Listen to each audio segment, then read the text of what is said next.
নতুন গল্প নিয়ে হাজির হলাম। গল্পটি শেষ পর্যন্ত শুনলে অনেক মজা পাবেন। চলুন তাহলে গল্পটি শুরু করি। আমি লিজা, বয়স 21 বছর। আজ শোনাবো গরম ছুটির একটি গল্প। কলেজে পড়ছি। আমি তেমন ফর্সা নই, নায়িকা মার্কা সুন্দরীও নয়, কিন্তু কেন জানি ছেলেরা আমার দিকে লোভাতুর চোখে তাকিয়ে থাকে। বান্ধবীদের অনেকেই প্রেম করে, দু একজনের বিয়েও হয়ে গেছে।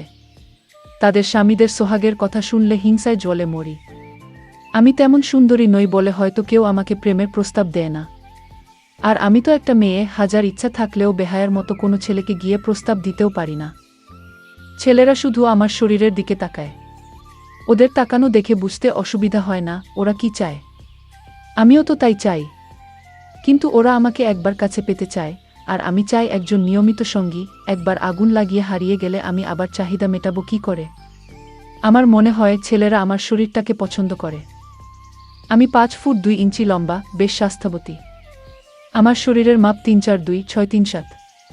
কে জানে এটা টপ ফিগার বলে কিনা। যাই হোক, দেহের আগুন আমি আর সহ্য করতে পারছি না।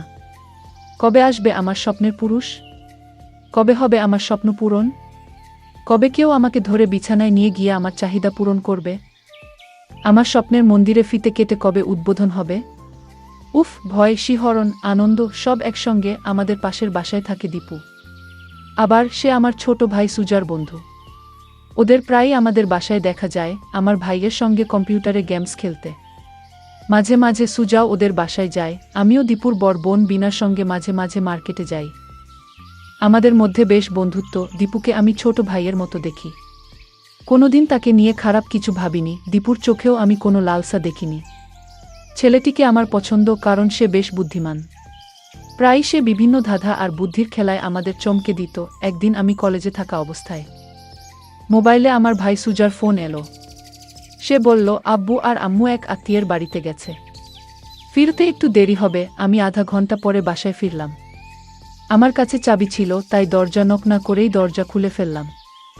দরজা খুলতেই কেমন অদ্ভুত এক শব্দ আমার কানে এলো। আমি আস্তে আস্তে দরজা আটকে সুজার রুমে উকি মারলাম।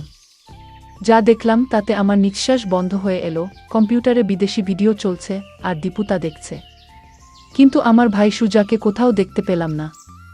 নিঃশব্দে ওখান থেকে সরে অন্য রুমে গিয়ে দেখলাম সুজা কোথাও নেই। আমি সুজার মোবাইলে ফোন দিলাম এবং আস্তে আস্তে কথা বললাম, যাতে দীপু আমার আওয়াজ না পায়।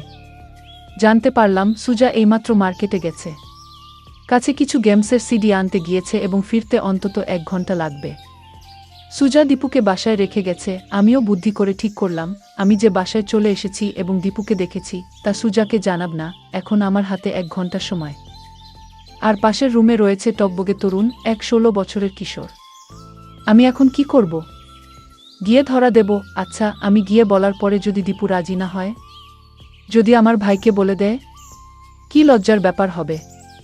ছি ছি, শেষ পর্যন্ত ছোট ভাইদের বন্ধুর সঙ্গে এমন কিছু হলে আমি লজ্জায় মুখ দেখাতে পারবো না। ওদিকে পাশের ঘর থেকে ভিডিওর আওয়াজ আসছে। আমার অবস্থা এর মধ্যেই খারাপ হয়ে গেছে।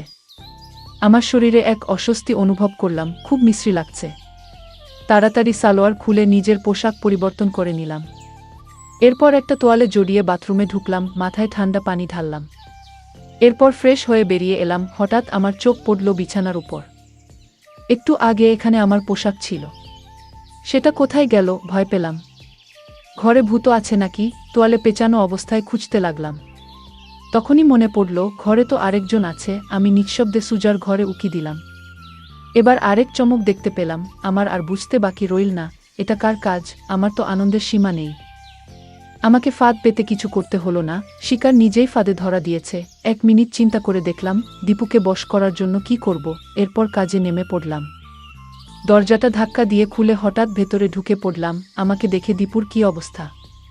সে কি করবে, কি লুকাবে বুঝে উঠতে পারছে না। আমার খুব হাসি পেলেও অনেক কষ্টে নিজেকে সংবরণ করলাম। দীপু বলছে, এসব কি হচ্ছে লিজা আপু? লিজা বলছে, দীপু, আমি জানতাম না তুমি এসব করো। আমি তো দরজা বন্ধ রেখেছিলাম। ঢুকলাম কিভাবে সেটা তোমার দরকার নেই। কিন্তু আমার ওইটা কেন? দীপু বলছে, প্লিজ আপু, কথাটা কাউকে বলবেন না। সুজা বা বিনা আপুকেও না। আপনি যা বলবেন আমি তাই করব, লিজা বলছে। আমিও তো যা করতে বলবো সেটি মানুষকে গিয়ে বলে দেবে, তাই না? দীপু প্রায় কাঁদো কাঁদো কণ্ঠে, না আপু, আমি বলবো না। লিজা বলছে, ঠিক আছে, তাহলে তোমার কাছে যা আছে তা দেখাও। দীপু অবাক, আপু আমি কি দেখাব? লিজা বলছে, দেখাও তো। দীপু ভয়ে ভয়ে ওর কাছে রাখা জিনিসটা বের করলো। লিজা বলছে, যাও বাথরুমে গিয়ে এটা ধুয়ে নিয়ে আসো। দীপু বাধ্য ছেলের মতো বাথরুমে গেল। আমার প্রথম প্ল্যান ভালোভাবে কাজ করল। এবার আমার দ্বিতীয় প্ল্যান। প্রথমে আমি মেইন গেট ভালোভাবে লক করলাম, যাতে চাবি থাকলেও বাইরে থেকে খোলা না যায়। এরপর দ্রুত নিজের রুমে চলে গেলাম। আমি বাম পাশ ফিরে কাত হয়ে শুয়ে থাকলাম। দীপু ঘরে ঢুকলে আমাকে দেখতে পাবে, আর পাবে তার জন্য সাজানো পরিবেশ।